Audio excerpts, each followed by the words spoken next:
inevitable, sospecho, que me encontrase de nuevo con el señor Alan. Ocurrió 2 noches después, no lejos de la puerta de mi casa. Quizá resulte absurdo, pero no pude evitar el pensamiento de que estaba esperándome, que su ansiedad por encontrarse conmigo era tan grande como la mía. Le saludé jovialmente, como a un compañero nocturno más, y me di cuenta enseguida de que, aunque su voz remedaba mi propia jovialidad, ningún trazo de emoción asomaba a su rostro. Permanecía absolutamente impasible y erático, como diría un escritor romántico. Ni un atisbo de sonrisa aparecía en su rostro, ni había ningún reflejo en sus brillantes ojos negros. Y ahora, como me habían sugerido, pude apreciar que el parecido con Poe era asombroso, tanto que de haberme dicho el señor Alan que era descendiente de Poe, le había creído sin dudarlo. Pensé que se trataba de una curiosa coincidencia, y nada más. El señor Alan no hizo en esta ocasión ninguna mención de Poe o de nada relacionado con Providence. Parecía, era evidente, más interesado en escucharme que en hablar. Se mostraba tan singularmente hermético como si de hecho no nos hubiésemos visto antes, pero tal vez buscaba algún terreno común, pues en cuanto mencioné que colaboraba con artículos semanales relacionados con la astronomía en el Journal de Providence, empezó a tomar parte en la conversación. Lo que había sido durante algunas manzanas un monólogo se convirtió en diálogo. Pronto me di cuenta de que el señor Alan no era un novato en cuestiones astronómicas. Escuchaba ansiosamente mis puntos de vista, pero él mantenía los suyos, diferentes a los míos y a veces muy discutibles. No se mostró remiso en manifestar que no solo era posible un viaje interplanetario, sino que innumerables estrellas, no solo planetas de nuestro sistema solar, estaban habitadas. ¿Por seres humanos? Pregunté incrédulamente. ¿Por qué tendrían que ser seres humanos? Replicó. La vida es única, no el hombre. Incluso aquí en este planeta, la vida toma muchas formas. Le pregunté si había leído las obras de Charles Ford. No lo había hecho, no sabía nada de él, y al pedírmelo le expliqué algunas de las teorías de Ford, así como los hechos que aducía para apoyar estas teorías. Vi que de cuando en cuando, mientras caminábamos, la cabeza de mi acompañante se balanceaba, aunque su cara permanecía inexpresiva. Era como si estuviese de acuerdo, y en una ocasión llegó a exclamar: Sí, así es, lo que él dice es así. Fue al hablar yo de objetos voladores no identificados vistos cerca de Japón durante la última mitad del siglo XIX. ¿Cómo puede afirmar eso?, interrogué. Se lanzó a una extensa perorata que podía resumirse así: en el terreno de la astronomía, todo científico que estuviera al día tenía la certeza de que no había vida solamente en la Tierra. Por tanto, al igual que se podían concebir cuerpos celestes con forma de vida inferiores a la nuestra, otros podrían dar cabida a formas superiores. Si se aceptaba esta premisa, era perfectamente lógico que los viajes interplanetarios no tuvieran misterios para esas formas superiores y pudiesen, tras décadas de observación, familiarizarse con la Tierra y sus habitantes, así como con los demás planetas hermanos. ¿Con qué propósito?, le pregunté. ¿Para hacer la guerra? ¿Para invadirnos? Un modo de vida tan desarrollado no tendría necesidad de emplear tales métodos primitivos, señaló. Nos vigilan, al igual que nosotros vigilamos la luna y escuchamos las señales de radio de los planetas. Nosotros estamos aún en las primeras etapas de la comunicación interplanetaria, y no digamos de los viajes espaciales, mientras que otras razas en estrellas remotas hace mucho que han superado ambas cosas. ¿Cómo puede hablar con tanta seguridad?, le pregunté entonces. Porque estoy convencido de ello. Seguramente habrá conocido a gente que ha llegado a conclusiones similares. Admití que así era.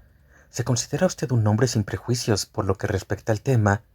Admití esto también. Tanto es así que examinaría ciertas pruebas si le fueran presentadas. Ciertamente, repliqué, aunque no debió pasarle inadvertido mi escepticismo. Eso está bien, dijo. Si nos permite a mí y a mis hermanos ir a su casa de la calle Angel, puede ser que le convenzamos de que hay vida en el espacio, no con forma humana, pero vida. Vida de unos seres poseedores de una inteligencia muy superior a la de los hombres más inteligentes. Me resultaba cómica la magnitud de sus aseveraciones y de sus creencias, pero no lo demostré en ningún momento. Su confidencia me hizo pensar otra vez en el cúmulo de personajes que pueden encontrarse entre los pacientes nocturnos de Providence. El señor Alan era un obseso de sus inauditas convicciones y, como todos los obsesos, ansiaba hacer proselitismo, convertir a la gente. Cuando quiera, dije como invitación, cuanto más tarde mejor, para dar tiempo a que mi madre se acueste. Los experimentos no le hacen gracia. Digamos, el próximo lunes por la noche. De acuerdo. A partir de ese momento, mi acompañante no volvió a hablar del tema, apenas se refirió a otras cuestiones y de hecho me tocó a mí hablar todo el rato. Evidentemente se aburría, no habíamos recorrido 3 manzanas cuando llegamos a un callejón y allí el señor Alan se despidió de mí bruscamente, se volvió hacia el callejón y se lo tragó la oscuridad. Estaría su casa al final del callejón, pensé. De no ser así, tendría que salir inevitablemente por el otro extremo. Impulsivamente corrí alrededor de la manzana y me puse a esperar en una calle paralela, en las sombras. Desde allí podía observar la entrada del callejón, sin ser visto. El señor Alan salió tranquilamente del callejón antes de que me diera tiempo a recobrar la respiración. Esperaba que continuase a través del callejón, pero no fue así. Bajó por la calle y, acelerando un poco el paso, continuó su camino. Movido por la curiosidad, le seguí, procurando mantenerme oculto, pero el señor Alan nunca se volvió a mirar. Con la mirada fija delante de él, no le vi dirigir la vista ni una sola vez siquiera a derecha o izquierda. Se dirigía claramente a un sitio determinado, que solo podía ser su casa, pues ya era más de medianoche. Me fue fácil seguir a mi acompañante. Conocía bien estas calles, las conocía desde mi niñez. El señor Alan se dirigía al Seekonk y mantuvo esta ruta sin desviarse hasta que llegó a una zona de Providence. Una vez allí, se dirigió hacia una casa hace ya tiempo deshabitada, se introdujo en ella y no le volví a ver. Aguardé un poco más, esperando ver alguna luz encenderse en la casa, pero no fue así, y llegué a la conclusión de que se había acostado. Afortunadamente, me había mantenido en las sombras, puesto que al parecer el señor Alan no se había acostado. Parecía que había pasado por la casa y rodeado la manzana entera, pues de repente le vi acercarse a la casa en la dirección en que habíamos venido, y una vez más pasó por delante del lugar en el que me encontraba y se introdujo en la casa, de nuevo sin encender ninguna luz. Esta vez ciertamente se quedó dentro. Esperé unos 5 minutos, quizá más. Entonces di media vuelta y me encaminé hacia mi casa de la calle Angel, convencido de haber hecho lo mismo que el señor Alan la noche en que nos conocimos. Me había seguido. Sí, había llegado a la conclusión de que nuestro encuentro esta noche no había sido fruto del azar, sino premeditado. Sin embargo, algunas manzanas más allá, me sorprendí al ver que él, Alan, se acercaba en dirección a mí, procedente de la calle Benefit. Traté de explicarme cómo se las había arreglado para dejar la casa a través y dar un rodeo hasta conseguir caminar derecho hacia mí. Quise imaginar en vano la ruta que pudo haber tomado para lograrlo. El caso es que pasó a mi lado sin aparentar reconocerme, pero no cabía duda. Era él. La misma semejanza con Poe le distinguía de cualquier otro caminante nocturno. Ahogué su nombre en mi boca y me volví para mirarle. En ningún momento volvió la cabeza y caminó hacia adelante, dirigiéndose con paso seguro hacia el lugar que yo había dejado momentos antes. Le vi desaparecer mientras intentaba en vano todavía trazar en mi mente la ruta que tendría que haber tomado en medio de los vericuetos y callejuelas tan familiares para mí, para hacer posible que me tropezase de nuevo con él cara a cara. Vamos a ver, nos habíamos encontrado en la calle Angel, luego caminamos hacia Benefit y el norte, y nos volvimos hacia el río otra vez. Tenía que haber corrido mucho para poder dar vuelta y regresar. ¿Y a qué propósito obedecía seguir semejante ruta? Me dejó totalmente perplejo, especialmente porque ni siquiera había dado muestras de conocerme, como si fuésemos completamente extraños. Pero si los acontecimientos de la noche me habían dejado tan confundido, más lo estaba aún al encontrarme con Rose en el Ateneo la noche siguiente. Me esperaba y corrió hacia mí en cuanto me vio. ¿Has visto al señor Alan? Me preguntó. Ayer por la noche, le respondí, y habría continuado con la explicación de los hechos de no haber vuelto a hablar con ella. Yo también. Me acompañó desde la biblioteca a casa. Me callé lo que iba a decir y le escuché. El señor Alan había estado esperando a que saliese de la biblioteca. La había saludado y le había preguntado si podía pasear con ella.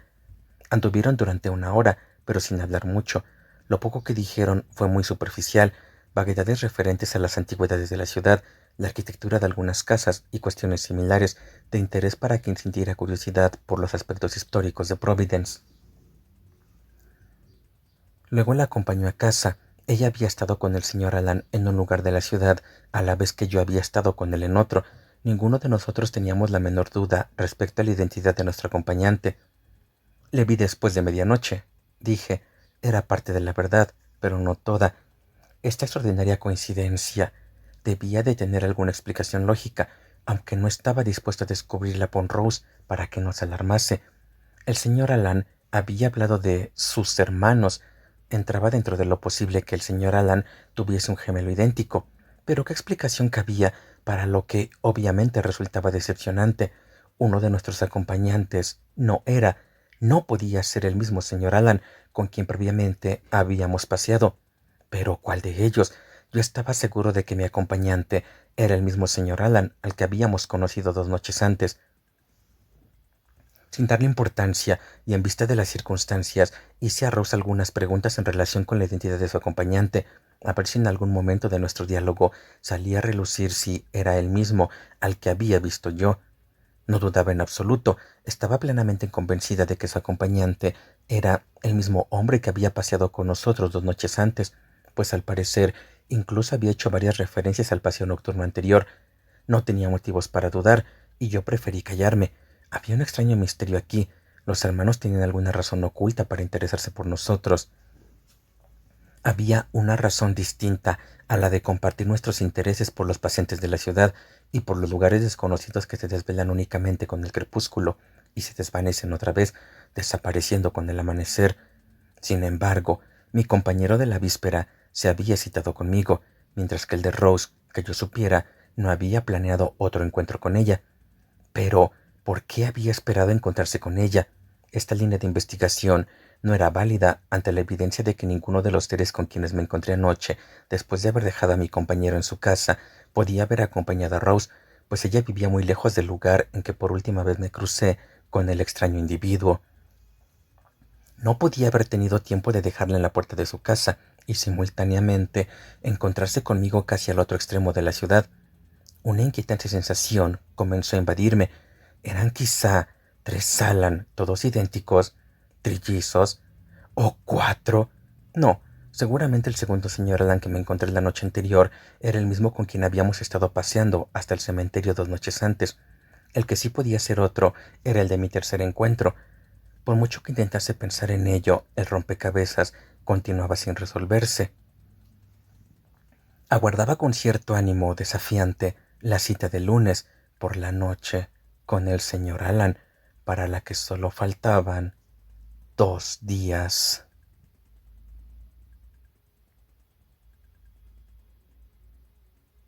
Segunda parte.